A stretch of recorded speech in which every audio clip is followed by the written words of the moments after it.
Então, uma boa noite a todos, que nosso Pai Oxalá e nosso Pai Oxóssi possam nos amparar e nos iluminar na busca pelo conhecimento, em mais uma noite aqui, todos reunidos, longe, mas reunidos com um propósito, né, que é o propósito de se esclarecer, né, esclarecer a nós, aos outros, fazer a nossa parte para sair da escuridão, da ignorância que a gente é rodeado muitas vezes, né? Hoje em especial aí em comemoração ao Dia das Mulheres, parabéns a todas as mulheres, né? O que parece, olha, o Edmar estava batendo palma, né? Que parece uma coisa muito óbvia. Hoje eu falei para minha filha, eu falei, filha, hoje é Dia das Mulheres. Ela falou, não sabia, tal, que legal. A primeira pergunta dela foi, tem um dia do homem? Eu falei, não, minha filha. Aí eu tive que explicar. Eu falei, não tem por quê? Porque alguém lá atrás, há milênios atrás na humanidade, achou que a mulher era inferior. E por milênios, a mulher é tratada como inferior. E isso dura milênios. É o preconceito mais antigo que nós temos na raça humana.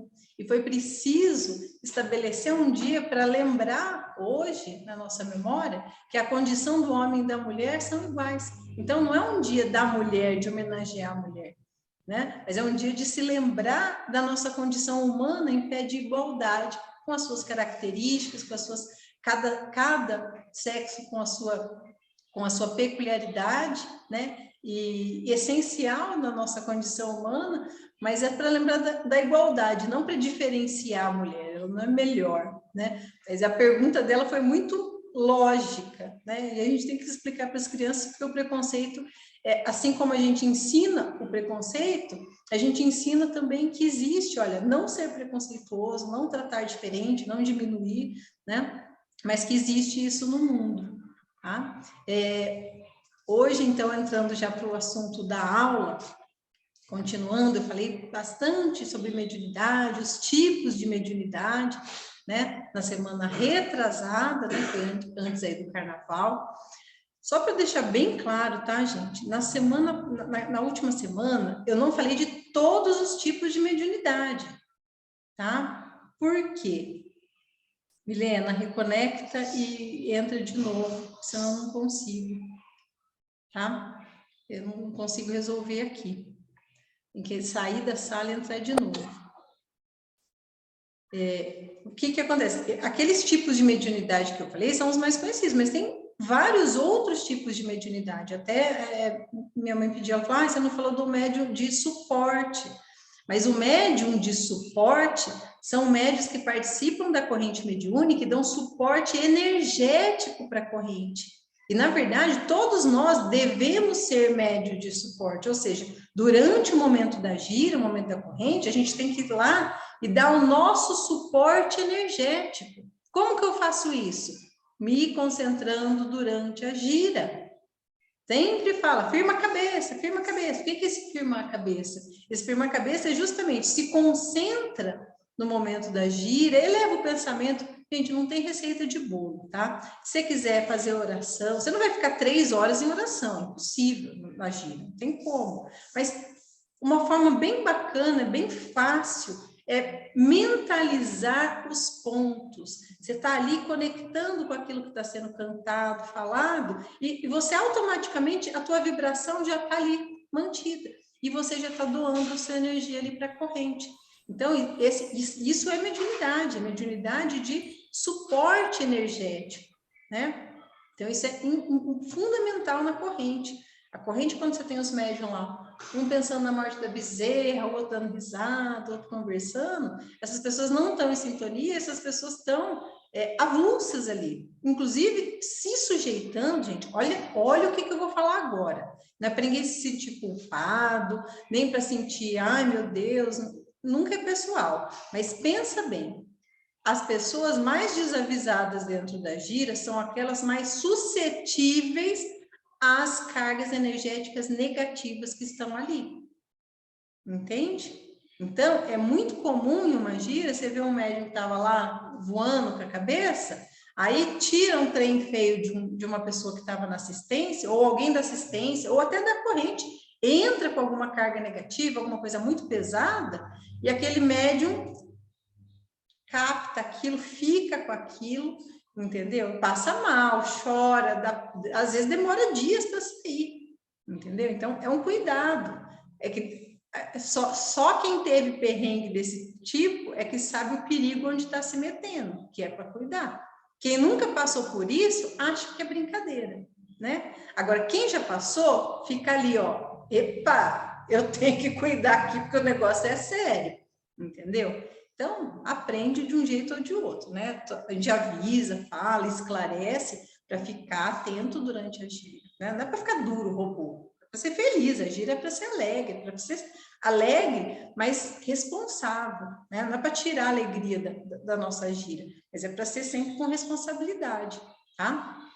E hoje nós vamos falar de vários assuntos, não vou conseguir tratar de todos eles, mas a gente vai começar a falar de um assunto relacionado aos problemas com a mediunidade, né? Porque a gente falou o que é mediunidade, falou várias formas e tudo mais, mas hoje nós vamos falar dos perrengues da mediunidade. Por quê? Porque todo médium está sujeito a todos eles. E, na verdade, gente, é o que pega, é o que a gente quer evitar ou se curar. Eu duvido que tenha alguém aqui na gira que fala assim, não, nunca me preocupei com isso, eu nunca passei com isso. A maioria de nós, né, justamente pela condição de médium, de estar em contato com esse mundo espiritual, de uma maneira mais real, mais intensa, faz parte do nosso dia a dia, a gente obviamente fica também sujeito a esses processos que eu vou falar hoje, que são pontos que a gente deve cuidar, deve tratar e principalmente aprender sobre eles para a gente poder se tratar.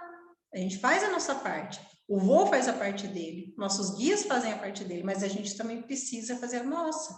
Né? É um processo em conjunto. Não tem o guia não pega uma varinha mágica e fala, tá salvo em nome de Jesus e sai todas. Não funciona assim, infelizmente. Tá? Então, nós vamos começar a falar sobre o animismo e a mistificação, que eu sei que são palavras, até o Jesuel já tratou desse assunto também anteriormente, mas tem sempre gente entrando, gente nova, eu acho que não custa repetir, tá?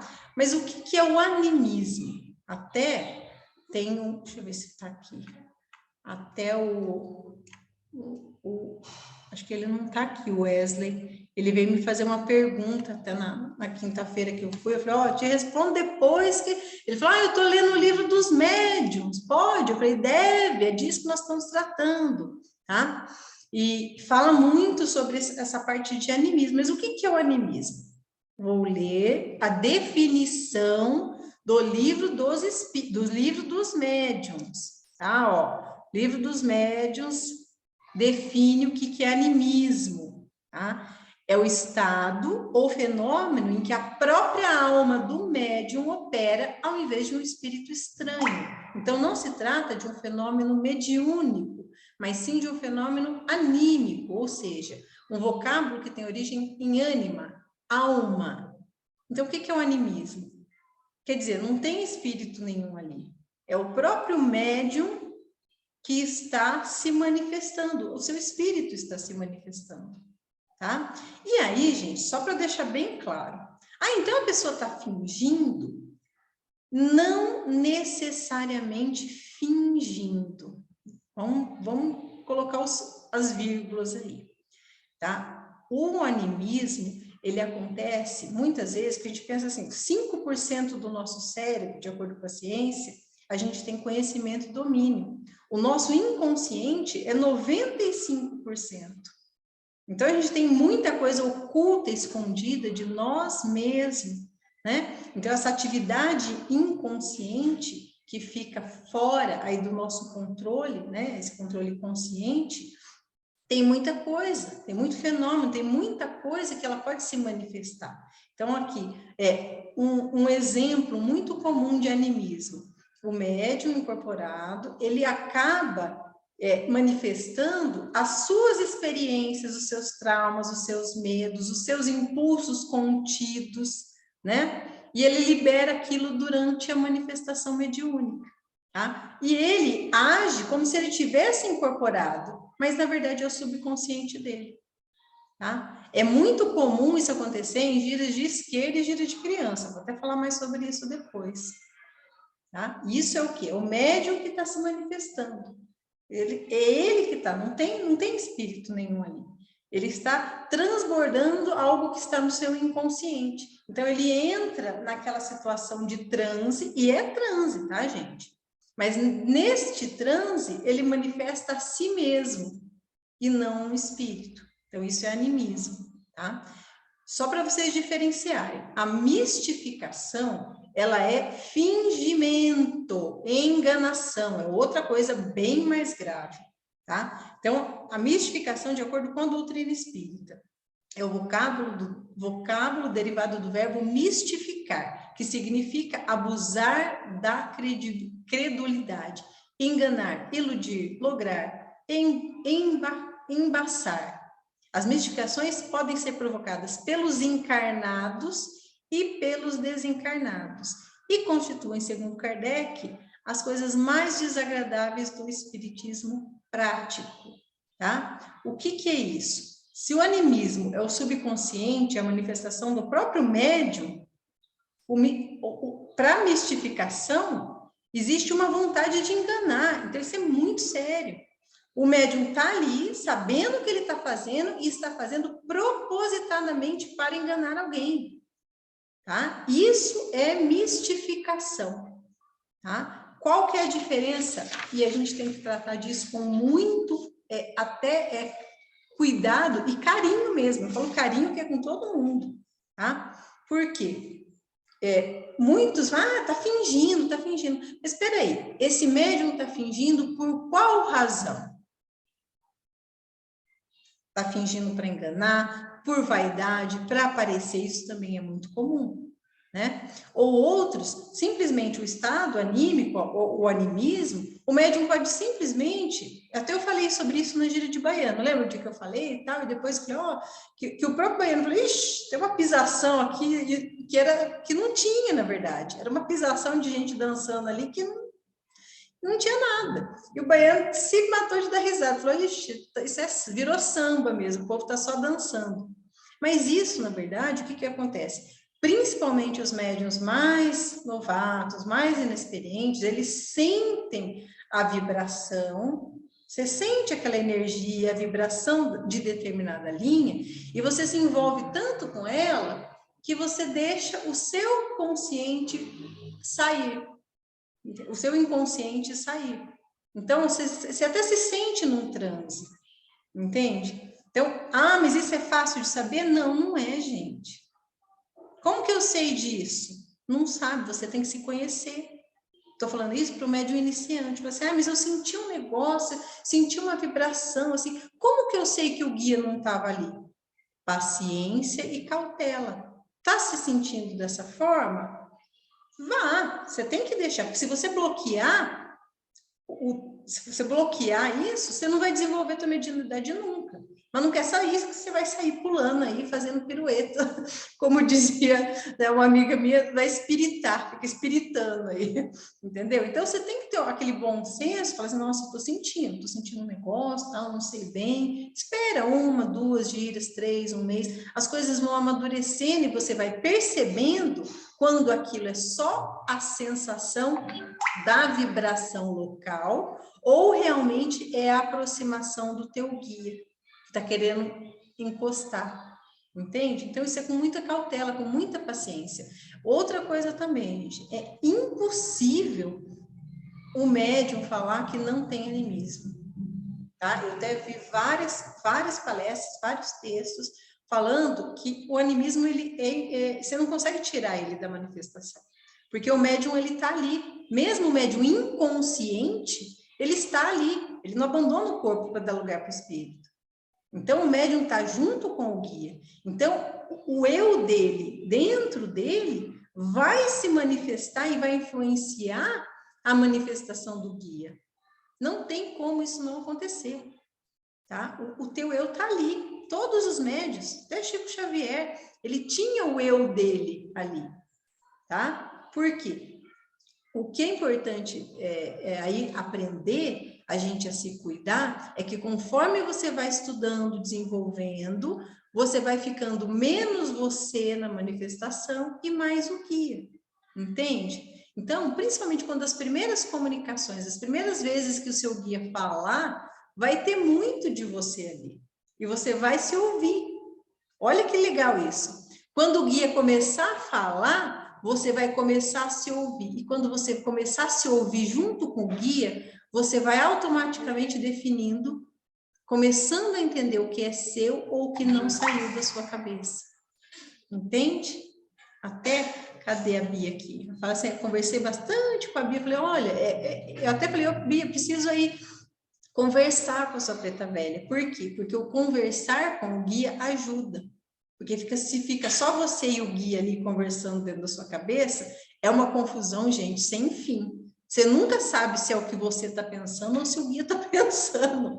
E não é? Você está ali sozinho. E você está ali, o guia está conversando com você, mas você fala, ixi, estou pensando ou estou conversando? Está aqui ou não está? Isso é absolutamente normal. Então, o fato de alguém, um terceiro, alguém de fora, conversar às vezes com o seu guia, vai ajudando, quanto mais você ouve o guia, mais ele vai falando, você vai aprendendo a separar e você vai deixando ele falar. Isso é um processo, entende? Não é uma coisa que acontece assim, incorporei, então agora vou sair aqui falando as coisas mais maravilhosas. Não, isso é um processo, tá? Então, isso tudo, por quê? Para a gente falar que, o animismo. Então, não condenar o animismo como se fosse um médium, nossa, desgramento, lascado, tá tudo lá fingindo. Não é fingimento, entendeu? É só um cuidado, por isso que a gente tem todo o cuidado, o vô é muito cauteloso com isso, tem um cuidado com os médiums iniciantes, justamente para o atendimento, né? Por quê? Tem muita gente que tem bom senso e tem gente que não tem. O vô não pode contar com a sorte de ter bom senso ou não. Ele vai devagarinho, aos pouquinhos, vai atendendo. Só para vocês terem uma ideia, nós já tivemos, dentro dessa casa, tá? Nós já tivemos médios que, em tese, incorporados, mas não estavam incorporados, receitou remédio para a pessoa da assistência. Tá? Isso é perigoso, isso é grave. A gente pode, inclusive, responder por crime, tá? Não pode. Tem o exercício legal da medicina, eu não posso prescrever remédio. E o guia nunca, na vida, vai prescrever o remédio da terra.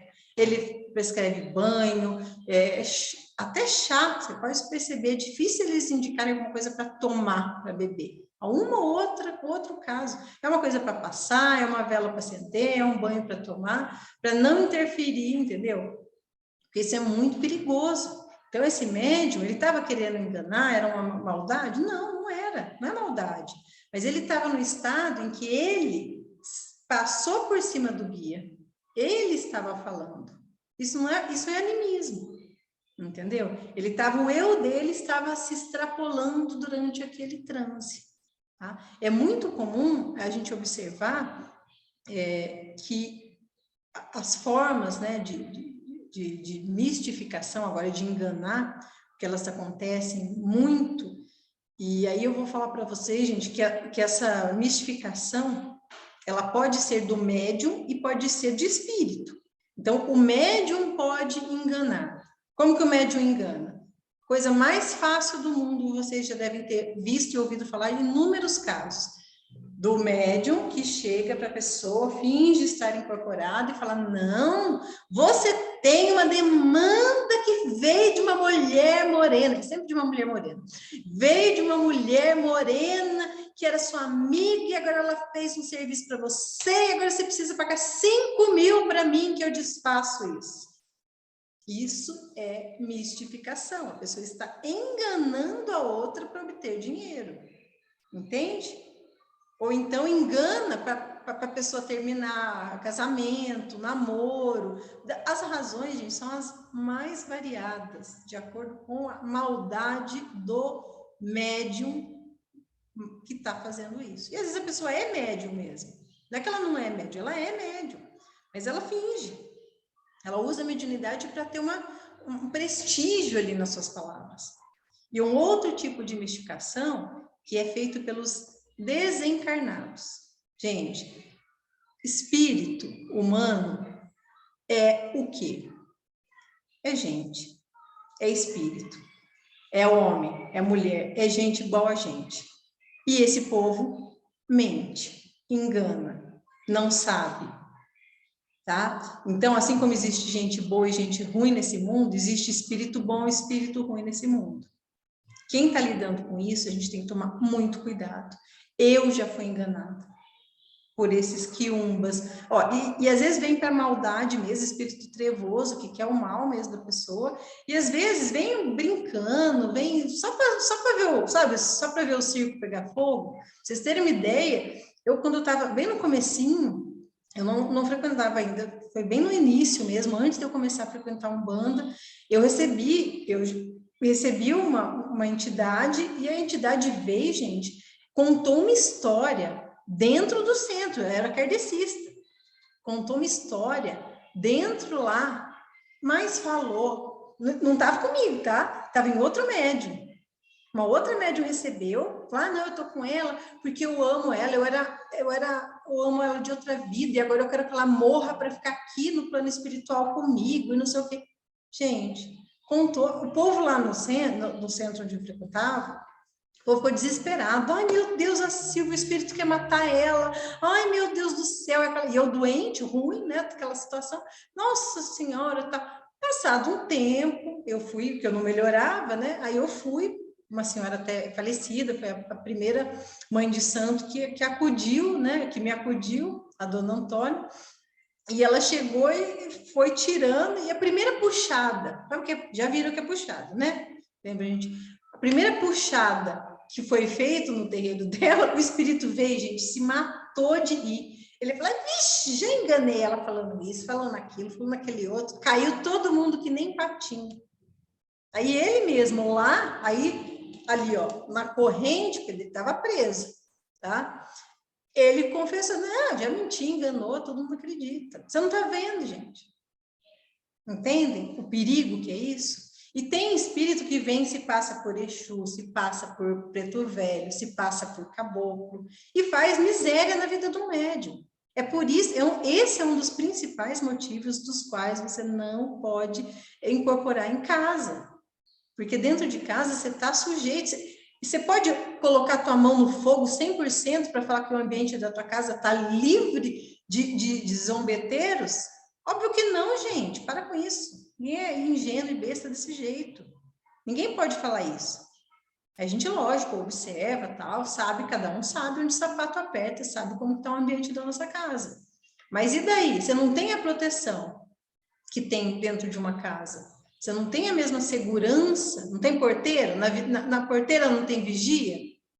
Não é isso que fala o ponto lá no terreiro? A porteira tem vigia, tem algum, tem Exu na porta.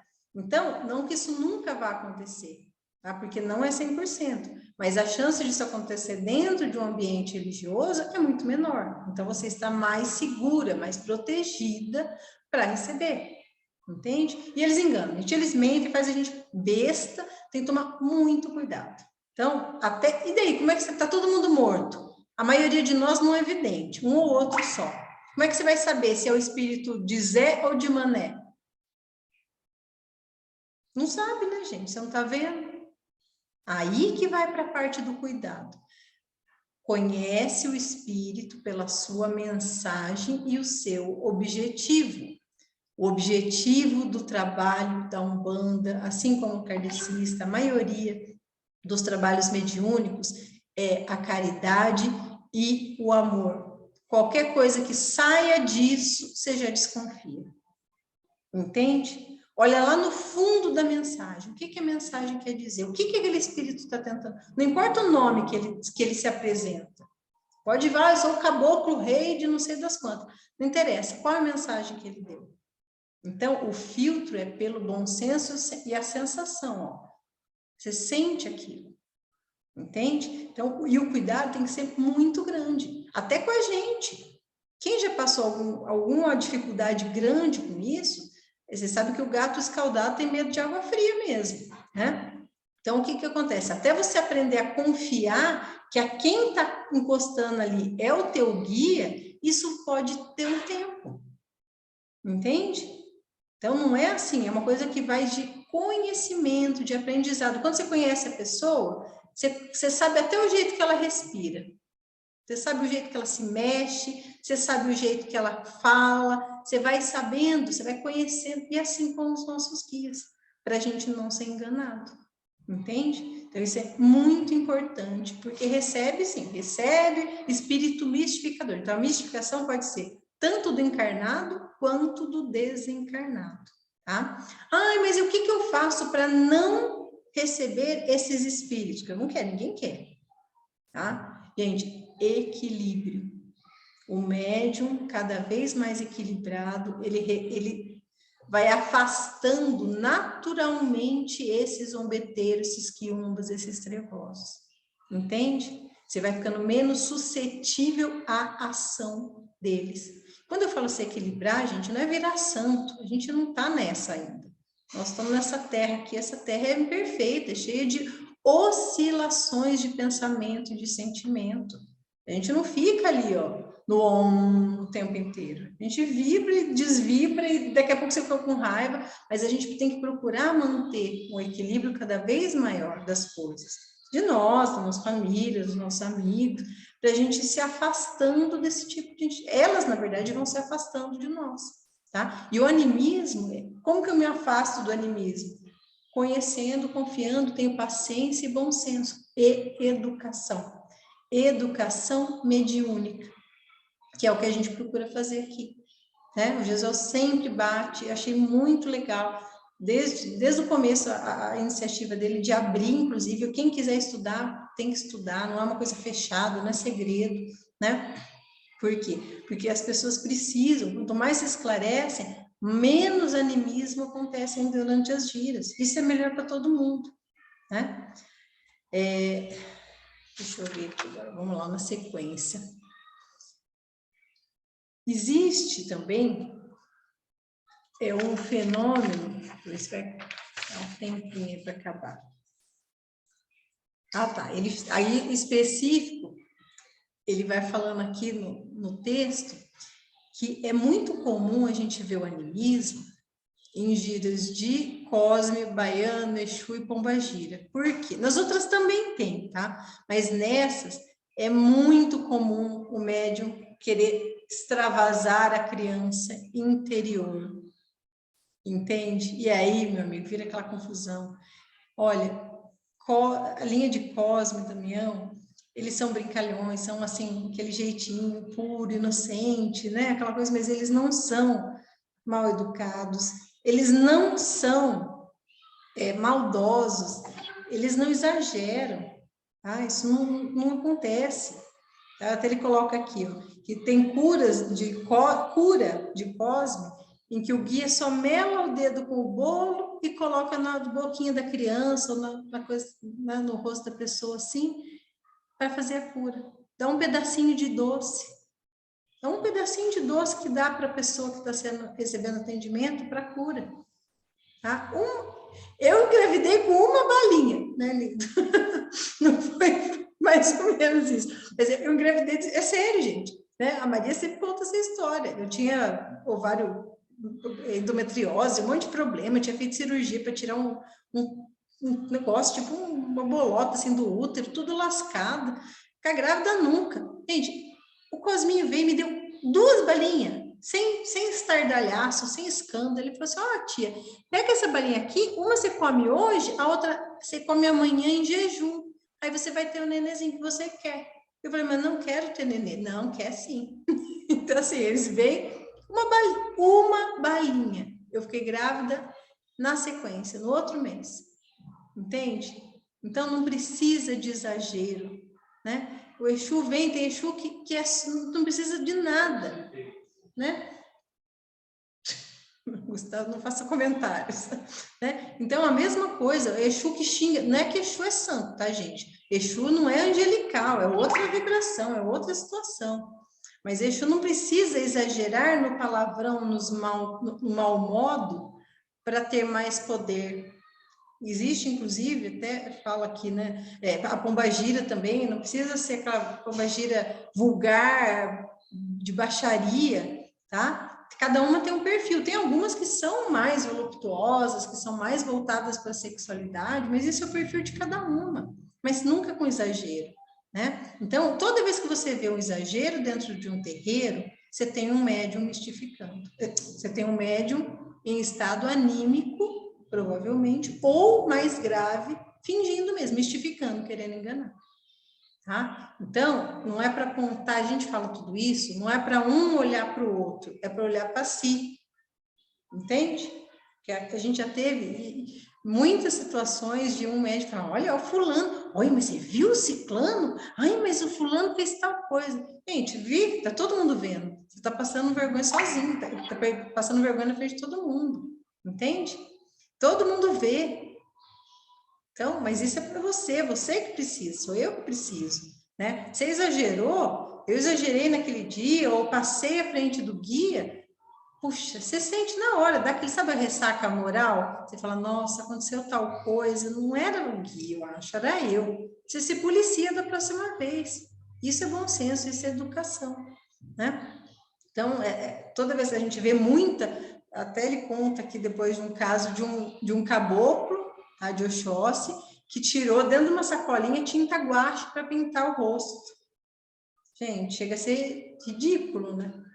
Então, assim, a gente vê as coisas mais esdrúxulas, né, na internet o tempo inteiro. Aquele TikTok, eu chego a querer morrer com aquelas pombagiras que parecem umas rainha Vitória da vida, com uns vestidos até com armação, vem com os negócios, com os cílios postiços. Gente, isso não é guia, aqui não precisa nada disso. A Umbanda não é isso. A Umbanda, né, a gente sempre bate na tecla da simplicidade, né? E aí cabe ao mentor da casa, ao chefe da casa, chegar junto nesses médios. Então, não adianta se ofender. Ai, o Gisele veio falar comigo. Então, assim, não adianta você se milindrar, sabe? Falar, ai, o Gisele deu bronca. Eu falei assim, mas é o papel dele, ele tem que fazer isso. Não precisa virar um cerro, uma coisa acirrada, né? Depressão de comédia, um talé, coitado, fica até com medo, né? Fala, Deus me livre, se eu der um grito aqui do guia fora, né? Fazer uma coisinha assim, vixe, o chefe já vai me, né? Dar uma bronca, tá? Não é assim, tá, gente? Então, o que que eu percebo? A maioria, os chefes da casa, eles não vão ver tudo o tempo inteiro, não tem como. Né? Mas eles estão olhando, um dia, outro dia, até que ele chega no médio e dá um chega junto. Fala, meu amigo, o negócio é o seguinte, ó, tá assim, assim, assado, tá com coisa errada, o que está acontecendo? E isso é para chegar, não é nem para humilhar, nem para ofender, mas é para chegar, né? Chega no médium para ver o que está acontecendo. E provavelmente esse médium está com algum desequilíbrio e está levando isso para dentro da gira. Às vezes é o caso, provavelmente é o caso de ser ajudado, né? E não banido, né, de cara. Tem casos que precisa tirar a pessoa da gira, a pessoa não se enquadra, não se apruma e vai só tumultuando o trabalho, tá? E aí, às vezes, tem que tirar, infelizmente. A pessoa não consegue se adaptar com a hierarquia, com respeito daquele trabalho. Porque isso também é uma falta de respeito, né, gente? Uma vez ou outra, tal, tudo, né, dentro do limite do bom senso. Agora, quando o negócio extrapola, né, o chefe da casa precisa se impor. Então, assim, a gente observa situações sem alarde, a gente procura levar, né, da forma mais amigável, coerente possível. Eu vejo, assim, muita cobrança, né? O Jesus não tá vendo, o Jesus não viu, por que ele não fez? Gente, ele que é o chefe. Ó, esqueçam, ele é o chefe, gente, a missão é dele, tá? Você pode ajudar, você pode contribuir, dar ideia, ó, tal, uma coisa ou outra, né? Você dá um toque, olha, tá acontecendo tal coisa ali, será que você viu, tal. Nada mais que isso, não interfiram. Eu falo isso por mim mesmo, já fiz muito isso, de querer pegar, falar, Jessuel, o que você está fazendo, que você não viu, que você não pegou essa pessoa e deu um jeito, lá, lá, lá. E ele brigando comigo, eu brigando com ele, e o tempo foi passando. Gente, o tempo é o melhor revelador, né? E aí eu fui percebendo com o tempo, gente, falei, a missão é dele, não é minha. Então, eu não tô falando isso para ninguém, tá? Tô falando isso de mim mesma. E eu espero que sirva também para vocês, porque eu já briguei muito com o Jesuel, por querer interferir em coisa errada que eu estava vendo, e dele não, sabe, eu queria que ele agisse de determinada forma. mas a missão é dele, ele é o chefe, entende? Tenho confiança dentro do meu coração no trabalho que ele faz? Sim. Então, os escorrega, não que ele não escorregue, né? Os escorrega dele, de mim, dos outros médicos, isso aí são coisas que vão sendo galgadas, vão sendo superadas, fica como aprendizado, né? Então, mas tudo isso dentro de um terreiro tem que ser dominado, tem que ser feito, às vezes não é naquele dia, não é no outro, mas uma hora vai ser feito. Né? Então, tenham confiança na seriedade do trabalho que é feito. E isso eu tenho certeza que todo mundo tem, senão eu não estaria aqui. E os que não tem, logo sai também, tá, gente? Nem precisa se preocupar. Ai, fulano não confia, fala mal, né, da tenda, faz trabalho contra a tenda. Ai, Jesus, quase morri, mas tudo bem. O próprio médium da corrente faz trabalho contra a casa, tá? E aí, o que você faz? Essas coisas vão se ajeitando e essa pessoa naturalmente se afasta. A espiritualidade afasta, tá? Eu vou começar agora um outro assunto. Aí depois, gente, quem for tendo pergunta... Ah, tá lá. Quem for tendo pergunta, depois vocês vão fazendo, principalmente os mais novos, tá? Se eu excedi aí nos comentários, tá? Mas é para falar que essas coisas acontecem, a gente tem que cuidar. Isso não pode ser tratado nem a ferro e fogo e nem com indiferença, tá? E o principal, se conhecer dentro do processo mediúnico. Cada um com seu cada um, não tem receita de bolo. Respeitem o outro, não julguem o outro. Observem a si. São sempre aquelas mesmas coisas, né? Que a gente ouve e não aprende, tá, gente? Aí, uma hora aprende, né? Água mole e pedra dura, uma hora vai, tá? Então, isso é para todos, né? Para todos nós. Enquanto sociedade, ali a gente tem aquele nosso pequeno grupo ali. Até falei, nossa, saí da gira sábado, eu falei, nossa, quanta gente, aquele calor, aquele monte de gente. Falei para minha mãe e para meu pai, falei, nossa, eu tenho tanta saudade de quando a gente era num quartinho minúsculo, porque a gente olhava ali pertinho, tava todo mundo pertinho um do outro. Era um quartinho, tá, gente? 2x3. Te juro. Não sei nem como que cabia. E vinha tudo quanto é entidade, mas era... Então, assim, era um quartinho minúsculo, mas a gente olhava cada um no olho, sabe? Agora as pessoas vai entrando, a gente vai ficando cada vez mais difícil ter essa convivência mais próxima. E aí, terreiro que tem 100, 150 médios? Às vezes as pessoas mal se conhecem. É difícil, é mais difícil formar uma corrente mediúnica com base na afinidade, né? Então, você tem que ir, corrente mediúnica, mantendo a vibração aqui do pensamento, né? Para poder segurar uma corrente desse tamanho. E aí nós vamos para os outros assuntos, que são... Tem muita coisa ainda, tá, gente? Sobre anemia, sobre medicação, muitos casos e causos, né? Muitas situações, mas o básico para vocês entenderem é isso. E aí a gente vai iniciar um assunto que, na verdade, é um pouco extenso, mas é complexo, mas é extremamente importante, que é falar de obsessão e demanda. Acho que a demanda é a palavra mais utilizada que a gente tem. Ah, isso é demanda. Ah, foi demanda, é demanda, é demanda. E não deixa a demanda entrar, e a demanda vai, a demanda vem. Mas o que é demanda, Jesus amado? É uma briga, né? É uma contenda, uma demanda, uma solicitação, né? Então, demanda e obsessão são a mesma coisa, né? Não são.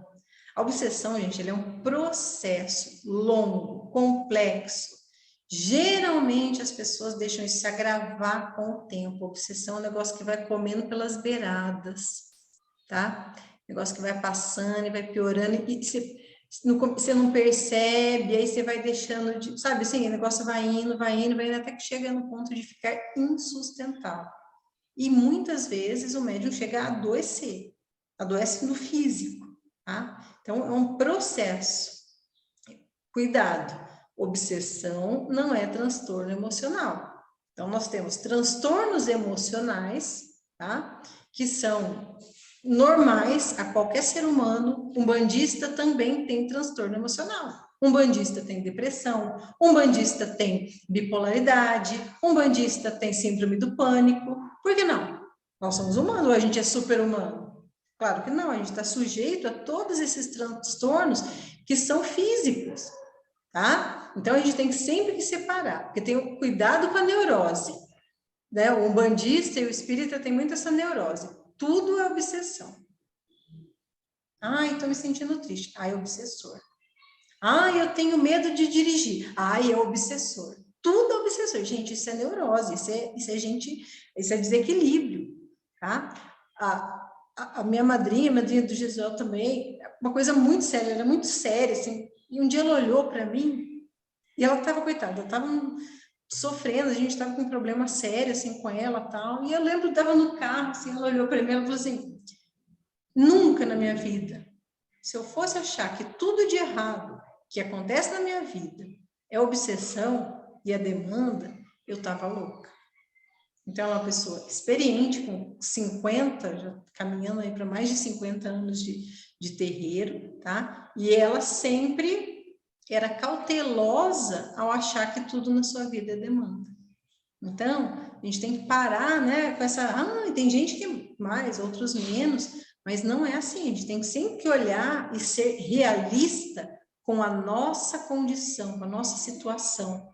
Procura um psicólogo. Até comentei esses dias com a minha mãe, eu falei, eu achei que foi uma das coisas mais legais que aconteceu comigo, gente, é que lá na outra casa ainda, tá, o pai Benedito nem era chefe, não era nada, eu me consultava com ele porque o Jesus era meu padrinho, e eu sempre ia benzer com o vô Benedito, que era o preto velho dele. E uma vez eu falei para ele, ai, vô, eu fico com os pensamentos assim, sabe? Eu tô melhor, mas eu fico com os pensamentos ruins, assim, assado, tal coisa, tal. Ele falou assim, minha filha, ele falou, às vezes você precisa procurar um médico de conversa, que é um psicólogo. Tem coisa que você precisa tratar com um psicólogo. E tal, e benzeu, falou, tal. Eu falei, eu saí do terreiro, falei assim, gente, um preto velho que manda eu conversar com o psicólogo, mas será que é isso mesmo? A gente faz... Aí que depois, sabe, você vai vendo, eu fui no psicólogo, tratei muita coisa, melhorei muita coisa, e realmente, ele estava certo. A gente tem que cuidar dos nossos transtornos emocionais, não é tudo atribuir a obsessão e demanda, entende? Não que não exista, lógico que existe. A gente tem que ter um filtro, um bom senso de não atribuir logo de cara tudo para a obsessão, tá? E a demanda? Demanda é diferente. A demanda, ela é um contrato, tá? É um contrato. Alguém pede, você paga e faz. Enquanto a obsessão, o obsessor ele tem um motivo, né? O obsessor tá com o obsidiado por um motivo, que a gente já vai discorrer depois, já não, vamos ficar para semana que vem, nós vamos discorrer. Os motivos que levam a pessoa a manter um obsessor. Na demanda, não. Vem aquele espírito que não tem ligação, às vezes, nenhuma com aquela pessoa, é pago para fazer. Ó, você vai fazer tal coisa para tal fulano. E a pessoa vai, e o espírito vai e faz. É um contrato, entende? Isso é demanda, é um contrato. Então, é bem diferente uma demanda de um processo de obsessão, tá? Que é um processo trabalhado, a gente já vai explicar. E quem que é esse obsessor? Vamos falar do processo de obsessão agora.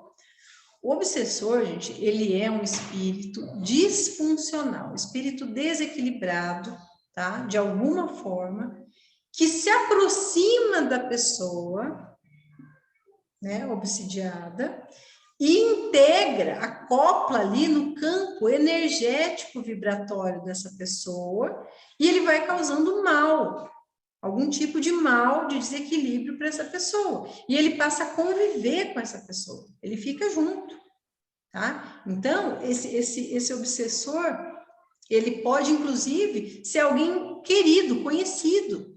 É muito comum parentes falecidos, tá? Que permanecem aqui na Terra como obsessores dos seus familiares. Aquele espírito, ele está, lembra que eu falei que é disfuncional? Aquele espírito disfuncional, desequilibrado, seja por dor, por sofrimento, por apego, né? Ele não abandona aqui, não segue, não continua sua jornada espiritual e fica aqui com família. E aí fica fazendo o quê? Fica fazendo mal. Ele quer fazer mal? Não, ele não quer. Ele ama, ele quer ficar junto, ele está com saudade, etc, etc. Mas o fato dele estar ali no campo vibracional daquela pessoa causa disfunção, transtorno, dor, doença, etc, etc. Tá? Muitos casos de familiares, principalmente quando é muito apegado, fica assim, sabe, lamentando a morte, né? Então, principalmente assim, pais e filhos, né? Morre o filho. E aí os pais ficam lamentando e chamando, e lamentando e chamando, e não aceitando. O filho vem ver o sofrimento dos pais, se desequilibra também e fica aqui. E gruda ali no pai e na mãe e causa dor, causa confusão mental, emocional. A pessoa vai adoecendo, vai sentindo as dores, às vezes do desencarnado. É um processo e fica ali, e vai ficando, e o negócio vai piorando, e a pessoa vai piorando, porque o campo vibracional da pessoa vai sendo poluído, tomado, de uma certa forma que aquilo se transfere, ele atinge o corpo físico, né? Então, o obsessor, ele vai atuar por conveniência dele, seja por dor, por amor, por vício, por maldade, né? E ele encontra um ambiente propício no hospedeiro. Quem é obsidiado, gente, é um hospedeiro. Ele vai hospedar aquele espírito doente dentro do campo energético dele. Olha que terrível isso. E quem já passou por isso, eu já passei, tá? É triste, gente. Então, eu tenho certeza, eu sei de vários de vocês que já passaram, e é um negócio que e para perceber, você só percebe quando esse negócio já está lá caminhado, andado, faz tempo. Você não percebe, não é assim, o espírito entra no seu campo energético, você fala, senti um negocinho aqui, ai, peraí, não é assim, gente, eles vão se instalando, devagarinho, fica imperceptível. Quando você percebe, quando você já está dando sintomas, é porque você já está tomado, já está ali com um processo longo, instalado, tá? E a gente depois vai falar até como tirar. Só para vocês terem uma ideia, quando eu falo que é a conveniência do obsessor, um outro processo de obsessão muito comum de viciados, tá? Então, a pessoa que é viciada em drogas, em bebida, em cigarro, qualquer tipo de vício, ela cria um ambiente propício para receber o obsessor. Quem que é o obsessor? É o espírito que viciado naquela energia. Que energia? Do cigarro, da bebida, da droga. Ela não tem mais o corpo carnal, então ela não pode mais consumir o álcool, mas ela consome a sensação energética do encarnado que bebe. Então, eu bebo, eu crio um ambiente propício para receber espíritos viciados no álcool. Entende? Como que o processo de obsessão, ele nunca é um processo de vítima e agressor. Eu tenho... Só os dois estão colaborando. Entende? Ninguém fica com obsessor se você não permitir. Eu preciso... É para se culpar? Não, gente, não é para se culpar, é para a gente se organizar a vida. Estou falando isso que eu já passei. E eu não me considero vítima. E o obsidiado, ele não é vítima. Ai, coitadinho de mim, trata de mim que eu estou obsidiado. Não, senhor. Você é responsável junto. Você se emenda aí, meu amigo. Toma o teu rumo, que senão você vai se lascar. Tá? Por quê? Porque o obsidiado, ele precisa mudar o ambiente que atraiu o obsessor. Seja ele qual for. Precisa de ajuda? Beleza, estamos aqui para ajudar, é para isso que o terreiro serve, não é? Para ajudar, os guias vão ajudar, todo mundo vai ajudar. A pessoa quer mudar, mas não adianta chegar no terreiro e falar assim, eu sou uma vítima porque o obsessor está aqui me maltratando e eu não fiz nada, eu sou um santo, né? Não sou perfeito e eu não sei porque que esse obsessor está aqui, sabe, meu amigo? Você solta aí, mas você sabe, entende? Então, é um processo que tem toda uma criação aí de ambiente, né? Um ambiente propício e o hospedeiro, né? O que cria aquele ambiente propício, tá? Cuidado, eu falei dos viciados, gente, mas é assim, Ah, eu bebo minha cervejinha aqui, agora então, cada vez que eu abrir uma latinha aqui, o obsessor vem com o barulho da latinha, né? Faz psh, ele... Lógico que não, gente. Pessoa que bebe socialmente, ou mesmo aquela que bebe todo dia, tá? Mas ela não tem aquele vício, não é uma coisa que domina a pessoa, não tem problema nenhum, entendeu? Assim, pureza não é, né, gente? Mas nós não somos puros, né? A gente não tá nas esferas luminosas, nós estamos na esfera aqui, que a gente come carne, que eu fumo, toma uma cervejinha, toma uns gorozinhos de vez em quando, né? Isso aí, né, somos nós, não adianta falar. Cada um tem um vício, né? Tem alguns piores, outros melhores, mais nocivos, menos nocivos, mas todos nós temos nossos vícios. Vício do medo. Ai, não é só vício físico, tá, gente? Falei do álcool, das drogas, mas existe o vício do medo, o vício da fofoca, o vício da mentira. São vícios. Conheci muitas pessoas que são mentirosas compulsivas. A pessoa mente, ela não consegue mais nem se entender. E ela mente em coisas insignificantes. Ou seja, você percebe que a pessoa fugiu do controle, a pessoa viciada em mentira. Conheci algumas pessoas assim, que era coisa patológica. Pessoa viciada na sensação do medo. Parece horrível falar isso, né? Como que a pessoa se vicia? Mas é vicia. A pessoa fica enebriada, acostumada com aquilo e ela não larga aquela sensação de medo, tá? Então, nós criamos esse ambiente com essas emoções, seja com substâncias, seja com comportamentos, né? Então, tudo isso cria e esses espíritos vêm virar nosso companheiro de medo, nosso companheiro de vício, de álcool, de drogas, eles viram companheiro. E a gente vai agregando, gente, não é um só não, tá? São muitos companheiros. E esses companheiros vão sugando a nossa energia ali, ó, o tempo inteiro, até derrubar, tá? Derruba energeticamente. Então, isso é muito importante. Não para a gente ficar com medo, mas para a gente ficar alerta. Eu vou falar, né? Nos próximos encontros, a gente vai falar de como afastar sintomas, como afastar os obsessores. Não estou falando de afastar o obsessor só com trabalho. Existem também outras formas de a gente afastar esses obsessores. E a primeira dela, gente, é mudar a atitude. Você muda a atitude, naturalmente os obsessores se afastam, porque eles não encontram mais em você, né, em nós, aquele ambiente propício. Mudei a minha atitude de medo, que não é fácil, para quem tem essa tendência, eu faço o quê? Eu afasto aqueles que gostam da sensação. Eu mudei a minha atitude do vício das drogas, eu vou afastando os obsessores. Entende? Então é um processo, você vai tirando o ambiente, você muda a atitude, você tira o ambiente. E aí os obsessores naturalmente vão se afastando.